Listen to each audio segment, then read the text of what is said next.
स्वागत है आपका दोस्तों बिहार न्यूज में। मैं हूं फिरदौस गनी और आप देख रहे हैं केडीबी लाइव। दोस्तों आज हो चुका है 23 मई 2025। तो आज की पूरे बिहार की टॉप न्यूज लेकर आए हैं आपके लिए। तो चलिए चलते हैं आज की खबरों की ओर। दोस्तों आज बिहार न्यूज की शुरुआत सबसे पहले करेंगे। हर साल मानसून के दौरान बिहार के कई इलाके बाढ़ से प्रभावित होते हैं, तबाह हो जाते हैं, जिससे लोगों का जनजीवन प्रभावित होता है।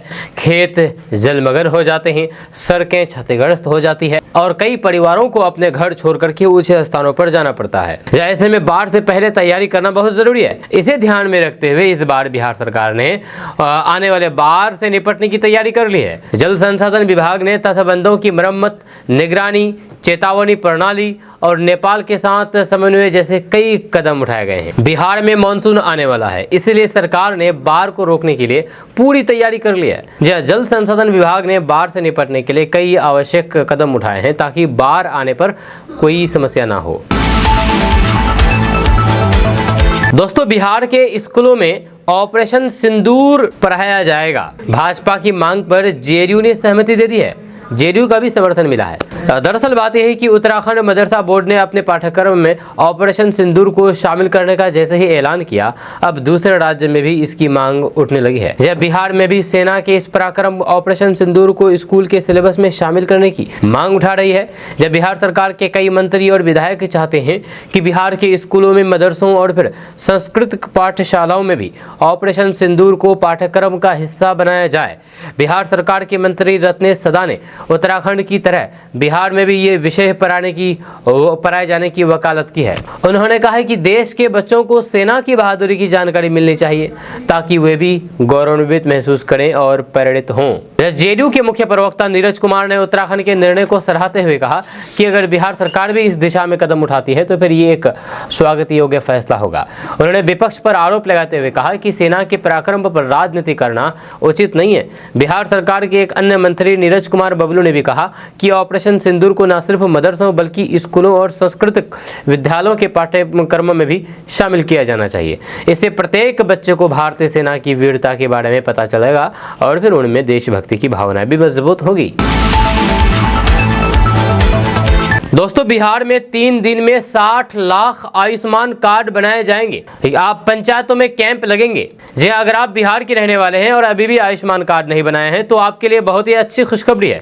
अब आप घर बैठे आयुष्मान कार्ड बना सकते हैं, यानी कि आपके पंचायत में शिविर लगाए जाएंगे, कैंप लगाए जाएंगे। इस कैंप के माध्यम से आयुष्मान कार्ड बनाया जाएगा। आपको बता दूं कि बिहार में इसी महीने 3 दिनों तक अभियान चला करके 60 लाख आयुष्मान कार्ड बनाए जाएंगे। इस अभियान की तारीख 26 से 28 मई निर्धारित की गई है। इस दौरान गांव में सभी पंचायत, सरकार भवनों, वार्ड कार्यालयों और फिर वसुधा केंद्रों में कैंप लगाए जाएंगे। 70 साल की आयु से ऊपर के 4 लाख लोगों के भी कार्ड बनाए जाएंगे। जब पंचायत स्तर पर चलने वाले इस अभियान की सफलता को लेकर के बिहार के मुख्य सचिव अमृतलाल मीणा ने समीक्षा बैठक की और पदाधिकारियों को कई अहम निर्देश दिए। जब मुख्य सचिव ने बैठक में वीडियो कॉन्फ्रेंसिंग से जुड़े हुए सभी डीएम को निर्देश दिया है कि वे सुनिश्चित करें कि लक्ष्य हर हाल में हासिल हो। जब प्रखंड विकास पदाधिकारी यानी कि बीडीओ आयुष्मान कार्ड बनाने के कार्य की निरंतर मॉनिटरिंग करेंगे। जिले की आपूर्ति पदाधिकारी को आयुष्मान कार्ड अभियान के नोडल पदाधिकारी के रूप में तैनात किया गया है। वहीं पर प्रखंड आपूर्ति पदाधिकारी और फिर अन्य संबंधित पदाधिकारियों की ये जिम्मेदारी होगी कि वे इसके पात्र लोगों को नजदीक के कैंप तक लाने के लिए प्रेरित करें और फिर उन्हें मदद करें। आपको बता दूं कि आयुष्मान कार्ड भारत सरकार की आयुष्मान भारत प्रधानमंत्री जन आरोग्य योजना के तहत जारी किया जाने वाला एक स्वास्थ्य बीमा कार्ड है। इसका उद्देश्य आर्थिक रूप से कमजोर लोगों को मुफ्त फ्री चिकित्सा सुविधाएं प्रदान करना है। आयुष्मान कार्ड धारकों को हर साल 5 लाख रुपए तक के कैशलेस मुफ्त इलाज की सुविधा मिलती है। वहीं पर 70 साल के ऊपर के लोगों के लिए आयुष्मान कार्ड वय वंदना कार्ड बनाए जाते हैं। इसमें आय की कोई सीमा नहीं है। दोस्तों सोशल मीडिया पर एक वीडियो तेजी के साथ वायरल हो रहा है जिसमें पूर्णिया के सांसद पप्पू यादव नजर आ रहे हैं। ये वीडियो किसी पॉडकास्ट का हिस्सा बताया जा रहा है, लेकिन इसमें एक बेहद छोटा हिस्सा, महज कुछ सेकंड की क्लिप वायरल हो रही है जिसने विवाद को जन्म दे दिया है। इस वीडियो क्लिप में पप्पू यादव को हिंदू संतों के बारे में आपत्तिजनक शब्दों का प्रयोग करते हुए देखा जा सकता है। वे न सिर्फ संतों पर सवाल उठाते हैं बल्कि होस्ट के द्वारा लिए नामों पर सीधी टिप्पणी भी करते हैं। इतना ही नहीं, वो ये भी कहते हैं कि इन 11 सालों में कई ऐसे संत पैदा हुए हैं। इसके बाद वे हजरत मोहम्मद को असली संत बताते हैं। जब पप्पू यादव के इस बयान को लेकर के सोशल मीडिया पर लोगों की तीखी प्रतिक्रियाएं सामने आ रही है। कई यूजर्स ने इसे धार्मिक भावनाओं को ठेस पहुंचाने वाला बताया है, उन पर कार्रवाई की मांग की है। वहीं पर कुछ लोगों का कहना है कि क्लिप अधूरी है, इसे पूरे संदर्भ में देखना जरूरी है। दोस्तों, चिराग पासवान केंद्र की राजनीति छोड़कर के बिहार विधानसभा चुनाव लड़ेंगे। जहां आपको दरअसल बात यह है कि बिहार विधानसभा चुनाव से पहले बिहार की सियासत तेज हो चुकी है, जब सभी पार्टियां अपने अपने स्तर से विधानसभा चुनाव की तैयारी में जुट गई है। एनडीए और महागठबंधन दोनों की दल अपनी अपनी जीत का दावा कर रहे हैं। जब महागठबंधन में जहां कांग्रेस खुद को मजबूत करने में जुटी हुई है, तो फिर वहीं दूसरी ओर एनडीए में चिराग पासवान अपनी स्वतंत्र पहचान बनाने में लगे हुए हैं। चिराग पासवान की पार्टी लोक जनशक्ति पार्टी जमीनी तौर पर खुद को और मजबूत कर रही है। वहीं पर लोजपा रामविलास के कार्यकर्ताओं की ओर से चिराग पासवान को मुख्यमंत्री उम्मीदवार बनाने के भी दावे किए जा रहे हैं। हालांकि चिराग पासवान ने ऐसा कोई बयान नहीं दिया है। चिराग पासवान सीएम नीतीश कुमार के नेतृत्व में विधानसभा चुनाव 2025 लड़ने के लिए तैयार हैं। आपको बता दूं कि बीते दिन चिराग पासवान की पार्टी की ओर से दावा किया गया है कि चिराग पासवान बिहार विधानसभा चुनाव लड़ेंगे। आपको बता दें कि चिराग पासवान फिलहाल बतौर केंद्रीय मंत्री केंद्र की राजनीति में सक्रिय हैं। हाजीपुर से लोकसभा चुनाव जीतने के बाद चिराग पासवान सांसद बने और फिर मोदी 3.0 में उन्हें केंद्रीय मंत्री का पद मिला। जब केंद्र में चिराग पासवान को केंद्रीय खाद्य प्रसंस्करण उद्योग मंत्री बनाया गया है, वहीं पर अब माना जा रहा है कि चिराग पासवान केंद्र की राजनीति को छोड़ करके राज्य की राजनीति की ओर मुड़ सकते हैं। वहीं पर अब चिराग पासवान ने भी बिहार विधानसभा चुनाव लड़ने को लेकर के अपनी चुप्पी तोड़ दी है। उन्होंने अपने चुनाव लड़ने को लेकर के बड़ा बयान दिया है। चिराग पासवान ने कहा है कि अगर उनकी पार्टी बोलेगी तो वे बिहार विधानसभा चुनाव कल ही बिहार लौट आएंगे। दरअसल केंद्रीय मंत्री चिराग पासवान ने बिहार की राजनीति को लेकर के ये बड़ा बयान दिया। उन्होंने कहा कि अगर पार्टी और गठबंधन को लाभ मिलेगा तो फिर वे आगामी बिहार विधानसभा चुनाव लड़ सकते हैं। चिराग पासवान ने कहा है कि उनकी राजनीति में आने का मुख्य उद्देश्य बिहार का सेवा करना था और अब समय आ गया है कि वे यहां की राजनीति में सक्रिय भूमिका निभाएं। चिराग पासवान ने कहा है कि मैं दिल्ली में पला बड़ा, मुंबई में काम किया, लेकिन जब देखा कि बिहार के लोगों को दूसरे राज्यों में कितनी कठिनाइयों का सामना करना पड़ता है, तब तय किया है कि एक ऐसा बिहार बनाना है जहां पर लोगों को पलायन न करना पड़े। दोस्तों, एआईएमआईएम नेता असदुद्दीन ओवैसी ने हाल ही में समान नागरिक संहिता यानी कि यूसीसी के मुद्दे पर प्रतिक्रिया दी है। इस दौरान उन्होंने प्रधानमंत्री नरेंद्र मोदी से भी सवाल किए हैं। असदुद्दीन ओवैसी उस भारतीय प्रतिनिधिमंडल का भी हिस्सा है जो दुनिया भर में आ जाने वाला है। ये प्रतिनिधिमंडल कई देशों को पाकिस्तान की काली करतूतों के बारे में बताने वाला है। असदुद्दीन ओवैसी ने प्रतिनिधिमंडल के बारे में भी बात की है। एक न्यूज चैनल से बातचीत करते हुए असदुद्दीन ओवैसी ने कहा है कि बीजेपी उत्तराखंड में यूसीसी लेकर के आई है। ये कैसा कानून है? आपने इसमें अपवाद दिया है। ये कानून हिंदू और विभाजित परिवार पर लागू नहीं होगा। अगर मुझे तलाक देना है तो मैं अपने तरीके से करूंगा, लेकिन मोदी कहते हैं कि नहीं, मैं जिस तरह कह रहा हूं वैसे ही तलाक दो। तो बताओ भाभी कहाँ है? जब आपको बता दें कि उन्होंने आगे कहा कि उत्तराखंड का यूसीसी सेक्शन 25 के खिलाफ है। क्या हमारी शादी हमारे धर्म के खिलाफ है? अगर आप इस तरह से शादी नहीं करना चाहते हैं तो फिर स्पेशल मैरिज एक्ट है, आर्टिकल 25 अंतरात्मा की आज़ादी है। असदुद्दीन ओवैसी ने कहा है कि अगर कोई कहता है कि हम शादी नहीं करेंगे, हम बालिग हैं, हम साथ रहेंगे, तो फिर कानून इसकी इजाज़त देता है। मेरी अंतरात्मा कहते हैं कि जब तक आप किसी महिला से शादी नहीं कर लेते तब तक आप उसे छू नहीं सकते। ये आर्टिकल 14 का उल्लंघन है। मस्जिदों का जिक्र करते हुए असदुद्दीन ओवैसी ने कहा है कि उत्तराखंड में ही 170 मदरसे सील कर दिए गए। उत्तर प्रदेश में मस्जिद, मदरसे, दरगाह और फिर ईदगाह समेत 350 धार्मिक स्थल सील कर दिए गए हैं, जब उन पर बुलडोजर चलाया जाएगा। वहीं पर गुजरात में बीजेपी 1998 से सत्ता में है, 25 साल से सत्ता में है। अहमदाबाद के चंदोला झील पर हिंदू और मुसलमान 30 साल से साथ रह रहे हैं। 4-8 हजार झोपड़ियां तोड़ दी गई और कहा गया है कि यहाँ से बांग्लादेशी निकल आए हैं। क्या गरीब लोगों की यही कसूर है? क्या कसूर है? इस देश में गरीबों का क्या होगा? दोस्तों, अभी बिहार के एक ऐसे गांव के बारे में बताने जा रहे हैं जहां पर मात्र एक मुसलमान रहता है। एक मुसलमान। जी हाँ, बिहार के गांव है। कौन सा गांव है हम आपको भी बताने वाले हैं। दरअसल बात यह है कि जाहिद अंसारी बिहार के नालंदा जिले के बिहार शरीफ ब्लॉक के गांव सरबहदी में रहते हैं। वह 45 साल के हो चुके हैं। जब 45 साल के हो चुके जाहिद अंसारी की पिछले 15 सालों से एक तय दिनचर्या है। वह दिन में 5 बार अपने गांव की एकलौती मस्जिद में अजान देते हैं। यहाँ पर जानने वाली बात यह है कि उनके गांव में अजान सुनने वाला उनके अलावा और कोई नहीं है। या क्योंकि वे गांव के एकमात्र मुस्लिम हैं, या वे दूसरी पीढ़ी के मुअज्जिन हैं। वे गांव में 11 डिसमिल जमीन पर बनी मस्जिद में रहते हैं। जाहिद कहते हैं कि मेरे हिंदू पड़ोसियों ने मुझे अपना मान लिया है। मैं अपनी आखिरी सांस तक यही रहना चाहता हूँ, जब मैं केवल इतना ही चाहता हूँ कि मुझे मेरे पिता की तरह मस्जिद की जमीन पर ही दफना दिया जाए। आपको बता दूं कि जाहिद अंसारी का जन्म 1980 में हुआ था। उसके पिता अब्दुल समद अंसारी भी गांव के मुअज्जिन थे। जब बीए तक पढ़े लिखे अब्दुल समद अंसारी मस्जिद के बगल में खाली पड़ी जगह पर कक्षा 10 तक के छात्रों को ट्यूशन पढ़ाते थे। साल 1981 तक इस गांव में अंसारी परिवार के साथ साथ करीब 90 मुस्लिम परिवार रहते थे। अब इस गांव में 350 से अधिक हिंदू परिवारों का गांव है। नालंदा का जिला मुख्यालय बिहार शरीफ में 1981 में भीषण सांप्रदायिक दंगा हुआ था। इसे बिहार के सबसे बड़े सांप्रदायिक दंगों में से एक माना जाता है। इसमें 45 लोगों की जान गई। बिहार शरीफ में हुए दंगे के 8 साल बाद हुए भागलपुर में दंगे को बिहार का सबसे बड़ा सांप्रदायिक दंगा माना जाता है। सरबहदी गांव कभी सांप्रदायिक हिंसा से सीधे तौर पर प्रभावित नहीं रहा, लेकिन इस घटना ने इलाके के मुसलमानों को डरा दिया था और इसी डर में वो यहाँ के मुस्लिम परिवार बिहार शरीफ शहर और फिर यहाँ तक कि पश्चिम बंगाल तक जाकर के बस गए। जाहिद बताते हैं कि बहुत से मुसलमानों के पास 5 से 20 बीघा तक जमीन थी। जब वो बताते हैं कि जहाँ मस्जिद है वहाँ मुसलमानों की आबादी अच्छी खासी थी, जिनके पास करीब 300 बीघा जमीन थी। लेकिन 1980 के अंतिम सालों में मुसलमानों ने ज़मीन बेचनी शुरू कर दी थी। इसका परिणाम ये हुआ कि 2005 तक उनके गांव में उनके और फिर उनके पिता के अलावा कोई और मुसलमान नहीं बचा था। दोस्तों, बिहार विधानसभा चुनाव को लेकर के बिहार में राजनीतिक सरगर्मियां तेज हो चुकी है। एनडीए और महागठबंधन में शामिल घटक दलों ने चुनाव को लेकर के तैयारियां तेज कर दी है। इसी क्रम में बीजेपी ने बिहार की सभी 243 सीटों पर आंतरिक सर्वेक्षण का काम पूरा कर लिया है। इसमें कौन जाति की सीट पर ज़्यादा प्रभावी है, इसको लेकर के पार्टी की ओर से सर्वे किया गया है। इसके आधार पर ही पार्टी सीटवार उम्मीदवारों की घोषणा करेंगी। पार्टी के स्थानीय सूत्रों की माने तो बिहार में बीजेपी की रणनीति पिछड़ा, अति पिछड़ा और फिर दलित वर्गों को साधना है। जब पार्टी की रणनीति है कि बिहार में 3/4 सीटों पर इन वर्गों से जुड़े प्रत्याशी उतारे जाए। इधर खबर है कि बिहार में महागठबंधन की तरह ही एनडीए में सीटों के बंटवारे को लेकर के आपसी कलह होना तय है।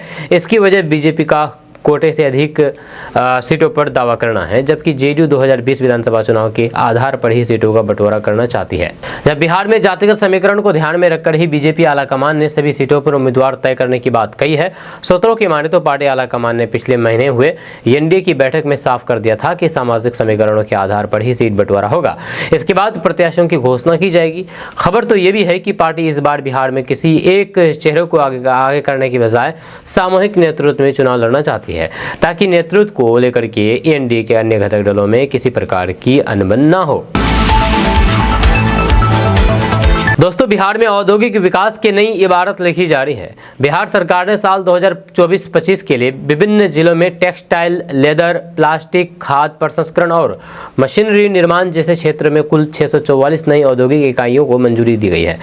इन इकाइयों पर कुल 37,202 करोड़ रुपए का निवेश प्रस्तावित है और इनके चालू होने पर लगभग 55,000 युवाओं को रोजगार मिलने की उम्मीद है। इनमें से 420 इकाइयों को स्टेज 1 की और फिर 244 इकाइयों को स्टेज 2 की स्वीकृति प्रदान की गई है। स्टेज 1 में उत्पादन से जुड़े हुए योजना, स्थान, पर्यावरण संबंधित अध्ययन और फिर बाजार रणनीति तैयार की जाती है, जबकि स्टेज 2 में वित्तीय मंजूरी दी जाती है, जिसमें सरकारी अनुदान और फिर कंपनी निवेश की रूपरेखा शामिल होती है। उद्योग विभाग न केवल इकाइयों को मंजूरी दे रहा है, बल्कि उद्योगों को तकनीकी और फिर प्रबंधन सहयोग देने के लिए 5 नए एक्सटेंशन सेंटर की स्थापना की योजना पर भी काम कर रहा है। पटना में एक सेंटर पहले से ही कार्यरत है, जबकि मुजफ्फरपुर, राजगीर, पूर्णिया और फिर सारण में सेंटर जल्द शुरू किए जाएंगे। ये सेंटर विशेष रूप से सूक्ष्म, लघु और फिर मध्यम उद्योगों को सलाह, प्रशिक्षण और फिर तकनीकी सहायता देंगे। दोस्तों, भारत सरकार ने वैश्विक मंच पर पाकिस्तान का दहशतगर्द चेहरा बेनकाब करने के लिए 7 सर्वदलीय प्रतिनिधिमंडल का गठन किया है। ये सभी प्रतिनिधिमंडल अलग अलग देशों में जाएंगे। इस बीच आरजेडी सांसद मनोज झा ने सर्वदलीय प्रतिनिधिमंडल पर प्रतिक्रिया देते हुए बड़ा बयान दिया है। उन्होंने मोदी सरकार के इस फैसले पर खुशी जताई है। आरजेडी नेता मनोज झा ने कहा है कि बीते कुछ वर्षों में सरकार ने जो फैसले लिए हैं, ये उनमें से एक सबसे खूबसूरत फैसला है। ऑपरेशन सिंदूर के बाद दुनिया के हमारे कई सारे मित्र देश जिनकी हमने समय समय पर मदद की है, वह खुल करके सामने नहीं आए, और ये पीड़ा किसी राजनीतिक पार्टी की नहीं बल्कि पूरे देश की है। यह समाज के बीच जो नफरत बोई जा रही है, जिसकी कोशिश पहलगाम में की गई है, उसको ध्वस्त करने के लिए प्रतिनिधिमंडल अलग अलग देशों में जाएं, ये जरूरी है।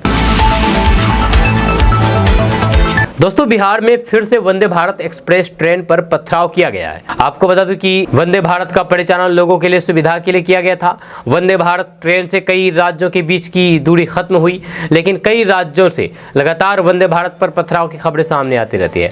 एक बार फिर से वंदे भारत पर पथराव हुआ है।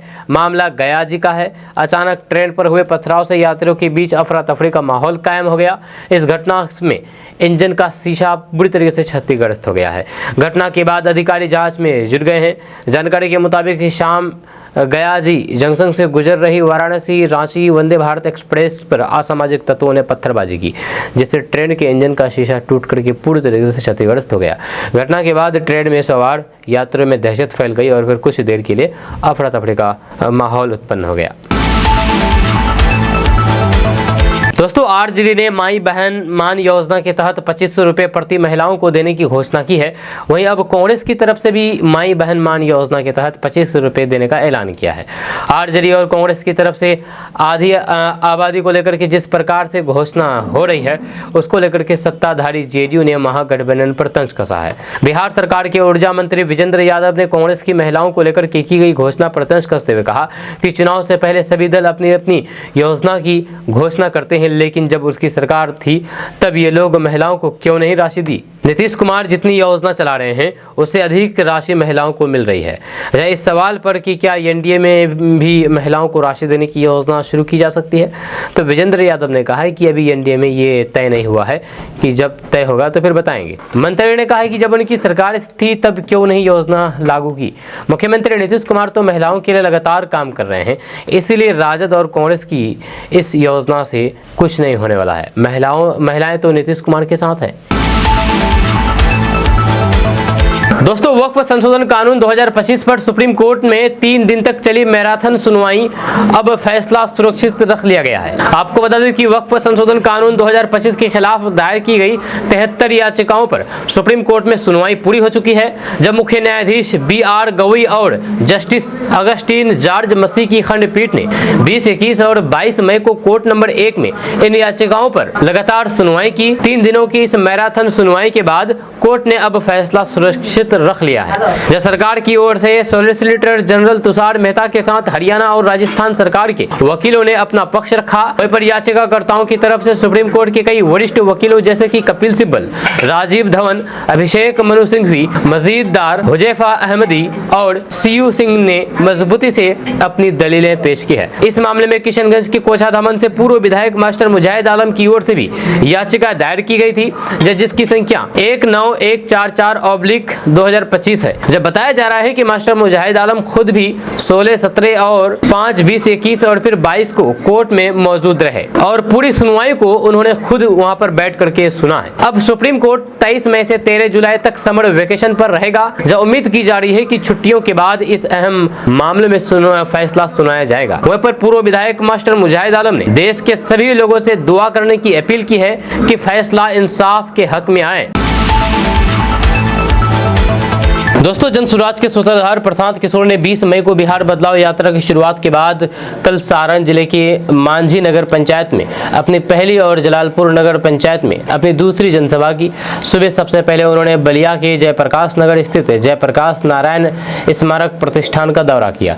जनसभा को संबोधित करते हुए प्रशांत किशोर ने कहा है कि बिहार में अधिकारी और फिर नेता राशन कार्ड बनाने से लेकर के जमीन की रसीद काटने तक के लिए रिश्वत ले रहे हैं, जिससे आम लोग परेशान है। इसलिए अगली बार वोट लालू लालू, नीतीश और फिर मोदी के चेहरे पर नहीं बल्कि बच्चों के चेहरे को देख करके दीजिएगा। उन्होंने मांझी की जनता से अपील की है कि उन्हें और फिर उनके बच्चों को लूटने वाले नेताओं को वोट ना दें, अगली बार अपने बच्चों के लिए वोट दें और फिर बिहार में जनता का राज स्थापित करें। जनसभा के बाद पत्रकारों से बातचीत करते हुए उन्होंने कहा है कि कल जब हमने मीडिया के माध्यम से सरकार से जेपी जी के पैतृक घर में बिजली बहाल करने की अपील की तो फिर प्रशासन ने तुरंत इसका संज्ञान लिया और आज जेपी जी के घर में बिजली बहाल कर दी गई। ये घटना बताती है कि जब जनता अपने हक के लिए आवाज उठाती है तो फिर सरकार को उनकी मांग सुननी पड़ती है।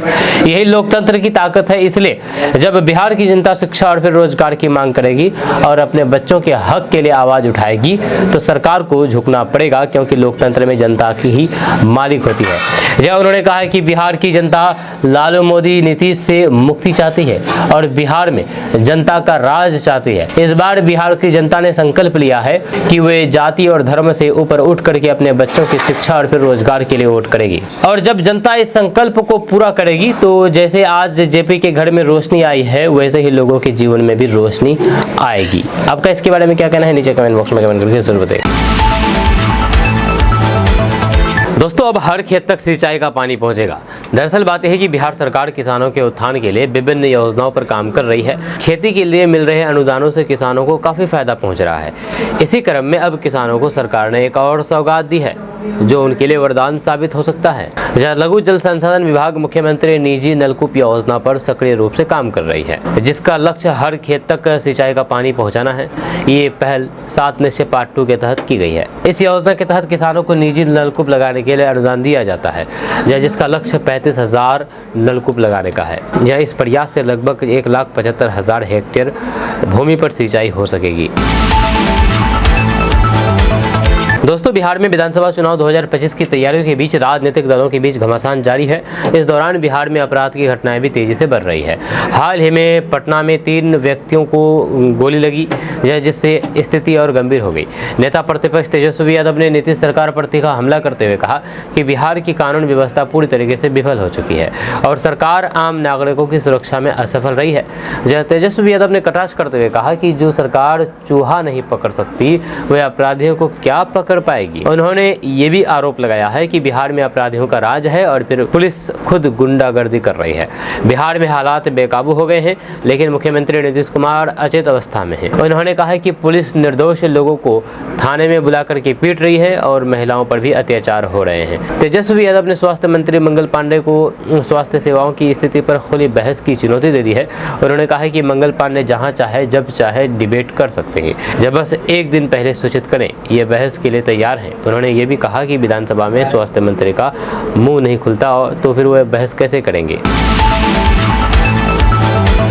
दोस्तों, भारत में कोरोना के नए JN1 वेरिएंट के सामने आने की चिंता बढ़ गई है, जहां संक्रमण के मामले कल 350 से ज्यादा हो गए हैं। इस स्थिति को गंभीरता से लेते हुए केंद्र सरकार ने आपातकालीन बैठक बुलाई। जब बिहार में इस वेरिएंट का अब तक कोई मामला सामने नहीं आया है, इसके बावजूद भी बिहार में सतर्कता बढ़ती जा रही है। स्वास्थ्य विभाग घटनाक्रमों पर बारीकी से नजर रख रही है। जब महाराष्ट्र, तमिलनाडु और फिर केरल में कोविड-19 के मामलों में उल्लेखनीय वृद्धि हुई है, जहाँ मुंबई में विशेष रूप से 50 से अधिक मामले सामने आए हैं, जिससे ये नया हॉटस्पॉट बन गया है। इन राज्यों में मध्य पूर्वी देशों के साथ लगातार यात्राएं होती रहती है, जिससे संभावित वायरस फैलने की चिंता बढ़ गई है। पर बिहार में स्वास्थ्य सेवाओं के निदेशक विनोद कुमार सिंह ने पुष्टि की है कि बिहार में अभी तक JN1 का कोई भी मामला सामने नहीं आया है। हालांकि उन्होंने आश्वासन दिया है कि स्वास्थ्य विभाग पूरी तरीके से अलर्ट पर है। जब बिहार में कोविड-19 से निपटने के लिए पहले से ही मानक संचालन प्रक्रिया, दिशा निर्देश और फिर आवश्यक बुनियादी ढांचा मौजूद है। आपातकालीन बैठक के बाद वे केंद्र सरकार के से नए दिशा निर्देशों का इंतजार कर रहे हैं। दोस्तों, केंद्रीय रेल मंत्री अश्विनी वैष्णव बिहार दौरे पर हैं, जहां वे रेल इंफ्रास्ट्रक्चर की प्रगति की समीक्षा करेंगे। पटना से जमालपुर तक की ट्रेन यात्रा के दौरान वे स्टेशन सुविधाओं और फिर यात्री अनुभव का मूल्यांकन करेंगे, जिससे राज्य में रेल सुविधाओं को गति मिलने की उम्मीद है। केंद्रीय रेल मंत्री अश्विनी वैष्णव 2 दिवसीय दौरे पर कल देर रात बिहार पहुंचे। इस दौरे को लेकर के रेलवे प्रशासन और फिर राज्य सरकार ने सारी तैयारियां पूरी कर ली है। जहाँ उनका ये दौरा न केवल बिहार में रेलवे इंफ्रास्ट्रक्चर की प्रगति को जांचने के लिए अहम माना जा रहा है, बल्कि इससे बिहार में रेल सुविधाओं को गति देने की भी उम्मीद जताई जा रही है। जब मंत्री पटना, जमालपुर और फिर मुंगेर जैसे प्रमुख रेल केंद्रों का दौरा करेंगे और फिर वहां चल रहे विकास कार्यों की समीक्षा करेंगे। दोस्तों, बिहार विधानसभा चुनाव की सियासी गहमागहमी तेज होती जा रही है। तेजस्वी यादव कानून व्यवस्था पर सरकार को घेर रहे हैं। विपक्ष के हमले से मुख्यमंत्री नीतीश कुमार बैकफुट पर है। जहाँ दूसरी तरफ चुनावी रण में उतरने जा रही जनसुराज भी आक्रामक है। जहां प्रशांत किशोर ने किसानों के मुद्दे पर मुख्यमंत्री नीतीश कुमार को आड़े हाथों लिया है। उन्होंने मांग की है कि किसानों को धान का वाजिब मूल्य मिलना चाहिए। प्रशांत किशोर ने कहा है कि मुख्यमंत्री नीतीश कुमार 20 वर्षों से सरकार चला रहे हैं। धान की बिक्री 1500 से 1900 रुपये प्रति क्विंटल होती थी। जब चुनाव से 4 महीने पहले किसानों को रिझाने का प्रयास हो रहा है। उन्होंने कहा है कि किसान अनाज का वाजिब मूल्य चाहते हैं। चुनावी यात्रा पर निकले प्रशांत किशोर ने जनसुराज को मौका देने की अपील की। उन्होंने कहा है कि समय आ गया है कि अब अपने बच्चों के लिए वोट दें। इससे पहले लालू प्रसाद यादव पीएम मोदी और फिर जात धर्म देख करके बिहार की जनता वोट कर चुकी है। अब बारी है जनसुराज को अपने बच्चों के लिए वोट देने की। दोस्तों, जनसुराज के सूत्रधार प्रशांत किशोर ने बिहार में संपूर्ण क्रांति और व्यवस्था परिवर्तन के उद्देश्य से शुरू की गई बिहार बदलाव यात्रा के तहत कल सारण जिले की एकमा विधानसभा में 2 जनसभाओं को संबोधित किया। जहां उनकी पहली जनसभा लहदादपुर प्रखंड की जनता बाजार खेल मैदान में तथा दूसरी जनसभा करणपुरा अमदाधी के लच्छू बरम बाबा मैदान में आयोजित की गई। जनसभा को संबोधित करने से पहले प्रशांत किशोर ने गोपालेश्वर नाथ धाम जाकर के पूजा अर्चना की।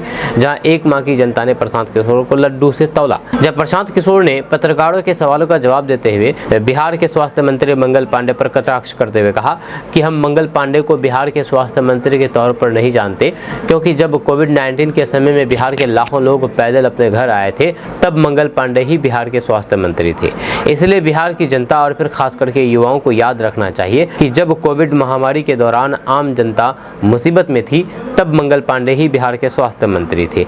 इसके साथ ही उन्होंने नीतीश कुमार पर हमला बोलते हुए कहा है कि अब जब चुनाव है तो फिर उन्हें किसानों की चिंता हो रही है। उनकी सरकार 20 साल से सत्ता में है, लेकिन आज भी किसानों को उनकी फसल का उचित मूल्य नहीं मिल पा रहा है। इस बार वोट लालू नीतीश मोदी के लिए नहीं, इस बार वोट बिहार में जनता का राज स्थापित करने के लिए देना है। इस बार वोट अपने बच्चों की शिक्षा और रोजगार के लिए देना है। जनसभा को संबोधित करते हुए प्रशांत किशोर ने कहा है कि बिहार में अधिकारी और नेता राशन कार्ड बनाने से लेकर के जमीन की रसीद काटने तक के लिए रिश्वत ले रहे हैं, जिससे आम लोग परेशान हैं। दोस्तों, बिहार विधानसभा चुनाव में तकरीबन 5 महीने का वक्त बचा है और सियासी हलचल तेज हो गई है। राजनीतिक दल बिहार चुनाव के लिए अपनी चुनावी तैयारियों को रफ्तार देने में जुटे हुए हैं। जहां आरजेडी और फिर विपक्षी गठबंधन के घटक दल मैदान में उतर आए हैं। पिछले चुनाव में महागठबंधन के मामूली अंतर से सत्ता की जंग पीछे रह जाने का कसूरवार कांग्रेस के खराब स्ट्राइक रेट को ठहराया गया था। इस बार अलर्ट नजर आ रही कांग्रेस ने जिस स्तर पर अपनी चुनावी तैयारी शुरू की है वह राजनीतिक पंडितों को चौंका दिया है। जहाँ बिहार चुनाव को लेकर के लोकसभा में विपक्ष के नेता राहुल गांधी खुद एक्टिव मोड में हैं और कांग्रेस को लीड करते हुए नजर आ रहे हैं। जब पिछले 5 महीनों की ही बात करें तो फिर राहुल गांधी 4 दफे बिहार का दौरा कर चुके हैं। जहाँ कांग्रेस के सूत्रों के माने तो आने वाले कुछ महीनों में राहुल गांधी के और भी दौरे हो सकते हैं। राहुल गांधी अलग अलग जिलों का दौरा कर सकते हैं। बिहार को लेकर के कांग्रेस की तैयारियों का ब्लूप्रिंट विरोधी नहीं है। बिहार को लेकर के कांग्रेस की तैयारियों का ब्लूप्रिंट विरोधी ही नहीं बल्कि सहयोगी दलों को भी चौंका रहा है। जब चुनावी मोर्चे पर अमूमन सुस्त माने जाने वाली ग्रैंड ओल्ड पार्टी ने यानी कि कांग्रेस पार्टी ने बिहार में अभी से ही अपनी पूरी ताकत झोंक रखी है। जब कांग्रेस का टारगेट बिहार में अपना जनाधार बढ़ाना है, जिसका विधानसभा चुनाव के बाद अगले लोकसभा चुनाव में भी पार्टी को मिल सकती है। कांग्रेस और फिर उनके नेता राहुल गांधी शायद ये बात समझ चुके हैं कि बिहार में अपनी स्थिति को सुधारे बगैर केंद्र की सत्ता तक पहुंच पाना मुश्किल है। यही वजह है कि बिहार विधानसभा चुनाव के लिए अभी तारीखों का ऐलान भी नहीं हुआ है और कांग्रेस चुनावी तैयारियों में जुट गई है। यह कांग्रेस बिहार चुनाव में बेहतर प्रदर्शन का टारगेट सेट करके आगे बढ़ रही है। दोस्तों, पप्पू यादव ने एक प्रेस कॉन्फ्रेंस के दौरान बड़ा राजनीतिक बयान दिया है। उन्होंने साफ शब्दों में कहा है कि एनडीए को हराना है तो कांग्रेस के बिना ये संभव नहीं है। उन्होंने जोर देकर के कहा कि बिहार में आगामी चुनाव राहुल गांधी के नेतृत्व में लड़ा जाना चाहिए, तभी महागठबंधन को सफलता मिल सकती है। जब पप्पू यादव ने यह टिप्पणी उस वक्त की जब महागठबंधन के एक प्रमुख चेहरे मुकेश सहनी द्वारा खुद को संभावित उप मुख्यमंत्री के तौर पर पेश किए जाने की बात सामने आई थी। इस पर उन्होंने प्रतिक्रिया दी है कि यह मुकेश सहनी की व्यक्तिगत राय है और उन्हें अपनी मांग रखने का पूरा अधिकार है। लेकिन उन्होंने खुद को कांग्रेस का कार्यकर्ता बताते हुए कहा कि आज भी सभी वर्गों SC ST OBC अल्पसंख्यक और फिर ऊंची जातियों के बीच राहुल गांधी के प्रति सम्मान है। उन्होंने कहा कि बिना कांग्रेस के NDA को हरा पाना संभव नहीं है। उन्होंने आगे कहा कि आज के समय में राष्ट्र और फिर स्वाभिमान के सवालों पर साथ ही युवाओं के मुद्दों को लेकर के पूरे देश की उम्मीद राहुल गांधी से जुड़ी हुई है। उनका मानना है कि बिहार के चुनाव में राहुल गांधी के नेतृत्व को स्वीकार किए बिना राजनीतिक सफलता नहीं मिल सकती। दोस्तों, चुनावी साल में बिहार सरकार बड़ा तोहफा देने वाली है। 50,000 करोड़ रुपए की लागत से 430 योजनाओं पर काम शुरू होगा। जब आपको बता दूं कि 2025 के अंत में प्रस्तावित बिहार विधानसभा चुनाव से पहले नीतीश सरकार ने 430 योजनाओं पर 50,000 करोड़ रुपए के निवेशकों की नींव रख दी है। मुख्यमंत्री नीतीश कुमार की प्रगति यात्रा के दौरान घोषित ये योजनाएं अब क्रियान्वयन की ओर बढ़ रही है और सरकार ने स्पष्ट निर्देश दिया है कि 15 अगस्त 2025 तक इन पर काम शुरू होना चाहिए। जब मामले पर उप मुख्यमंत्री सम्राट चौधरी ने कहा है कि जनता को योजनाओं के लाभ की वास्तविक शुरुआत चुनाव से पहले दिखनी चाहिए। नीतीश कुमार सरकार ने कुल 430 योजनाओं पर काम शुरू करने का प्लान बनाया है, जिसमें सड़क, पुल और फिर आधारभूत संरचना विकास शामिल है। इसके अलावा शिक्षा, स्वास्थ्य और फिर ग्रामीण विकास परियोजनाएं, बिजली, पानी जैसी बुनियादी सुविधाओं का विस्तार किया जाएगा। जब वहीं पर नए औद्योगिक क्षेत्र और फिर रोजगार केंद्रों की स्थापना की जाएगी। इसके लिए कुल अनुमानित लागत 50,000 करोड़ रुपए तय की गई है। दोस्तों, all India Muslim personal law board देश भर में वक्फ बचाओ अभियान के तहत कार्यक्रमों का आयोजन कर रहा है, लेकिन बिहार में विशेष करके बोर्ड ने अपनी गतिविधियों को तेज कर दिया है। बोर्ड ने पटना, अररिया, किशनगंज, भागलपुर, बेगूसराय, सहरसा, मधुबनी, सिवान और फिर दरभंगा जिलों में वक्फ कानून के विरोध में कार्यक्रम आयोजित किए हैं। हाल ही में all India Muslim personal law board ने कहा था कि ऐसी संभावना है कि वक्फ बचाओ अभियान के ये कार्यक्रम चुनाव नतीजों पर असर डाल सकते हैं। बिहार में 6 महीने के अंदर विधानसभा के चुनाव होने वाले हैं। 243 विधानसभा सीटों वाले बिहार में 9 जिलों पर all India Muslim personal law board ने फोकस किया है। इन 9 जिलों में 72 विधानसभा सीटें हैं और फिर इनमें से 30 सीटों पर मुस्लिम समुदाय ताकतवर है। जब बिहार में मुस्लिम समुदाय की आबादी 17.7% है। 2020 के विधानसभा चुनाव में बीजेपी की अगुवाई वाले NDA को इन 72 में से 38 सीटों पर जीत मिली थी। इनमें से बीजेपी ने 25, JDU ने 11 और फिर उस वक्त इस गठबंधन में शामिल विकास इंसान पार्टी ने 2 सीटें जीती थी, जबकि विपक्षी महागठबंधन को 28 सीटों पर जीत मिली थी। महागठबंधन में शामिल राजद ने 11, कांग्रेस ने 4, VIP, CPI, ML ने 4 और फिर CPI ने 2 सीट जीती थी। 2020 के चुनाव नतीजों का अगर आप विश्लेषण करें तो फिर इन 72 सीटों पर बीजेपी का प्रदर्शन काफ़ी बेहतर था, क्योंकि मुस्लिम समुदाय को बिहार में राजद का मजबूत समर्थक माना जाता है।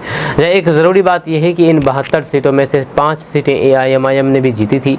बाद में AIMIM के 4 विधायक राजद के साथ चले गए थे। चिराग पासवान की अगुवाई वाली लोक जनशक्ति पार्टी ने उस वक्त NDA से अलग जाकर के चुनाव लड़ा था और उसे भी यहाँ एक सीट पर जीत मिली थी। दोस्तों, बिहार में BPSC के माध्यम से बहाल किए गए शिक्षकों के खिलाफ दहेज मांगने के कई शिकायतें शिक्षा विभाग तक पहुंच रही है। जब मुजफ्फरपुर और दरभंगा जैसे जिलों में वधु पक्ष ने जिला शिक्षा अधिकारी यानी कि DO को लिखित शिकायत देकर के कार्रवाई की मांग की है। एवं इन मामलों में आरोप है कि शिक्षक बनने के बाद कुछ युवकों ने सरकारी नौकरी और फिर 50,000 रुपये से अधिक के वेतन का हवाला देकर के दहेज की मांग कई गुना बढ़ा दी है, जिसके कारण शादियां टूटने के कगार पर है। जिसके बाद दरभंगा DO ने एक ऐसे मामले की जाँच के आदेश दिए हैं। मुजफ्फरपुर में 21 मई 2025 को एक पीड़ित वधु पक्ष जिला शिक्षा कार्यालय पहुँचा और शिकायत दर्ज कराई। परिवार ने बताया है कि शादी होने के समय लड़का निजी कंपनी में काम करता था और फिर सहमति के आधार पर सभी शर्तें पूरी की गई थी, लेकिन लड़के के BPSC परीक्षा पास करके शिक्षक बनने के बाद उसकी तरफ से मनमानी शुरू कर दी गई। 4 महीने तक आश्वासन देने के बाद वर पक्ष ने दहेज की मांग बढ़ा दी और फिर असमर्थता जताने पर शादी से इनकार कर दिया। इससे वधु पक्ष की सामाजिक प्रतिष्ठा को ठेस पहुंची है।